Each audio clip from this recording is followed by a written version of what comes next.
સુરત જિલ્લાના બારડોલી ખાતે post office અને પાસપોર્ટ ઓફિસને બોમ્બથી ઉડાવી દેવાની ધમકી મળતા હડકંપ મચી ગયો છે।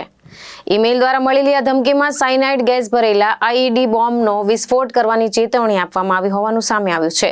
ધમકી મળતા જ બારડોલી પોલીસ, ડોગ સ્ક્વોડ અને બોમ્બ સ્ક્વોડની ટીમ તાત્કાલિક ઘટના સ્થળે પહોંચી તપાસ શરૂ કરી હતી।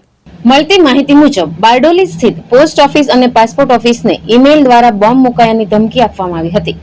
મેલમાં જણાવાયું હતું કે સાયનાઇડ ગેસ ભરેલો આઈઈડી બોમ્બ મૂકવામાં આવ્યો છે અને 1 ને 10 કલાક સુધીમાં ઓફિસ ખાલી ન કરાય તો વિસ્ફોટ થશે।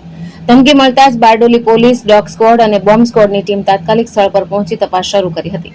પોલીસ દ્વારા સુરક્ષાના પગલા તરીકે તમામ ઓફિસો ખાલી કરાવી તપાસ હાથ ધરાઈ હતી। આ ઘટનાના પગલે પોસ્ટ ઓફિસ અને પાસપોર્ટ ઓફિસને તાત્કાલિક બંધ કરવામાં આવી હતી અને સમગ્ર વિસ્તારમાં સુરક્ષા કડક બનાવવામાં આવી છે। પ્રશાંત પટેલ, દ્રષ્ટિકોણ ન્યૂઝ, બારડોલી।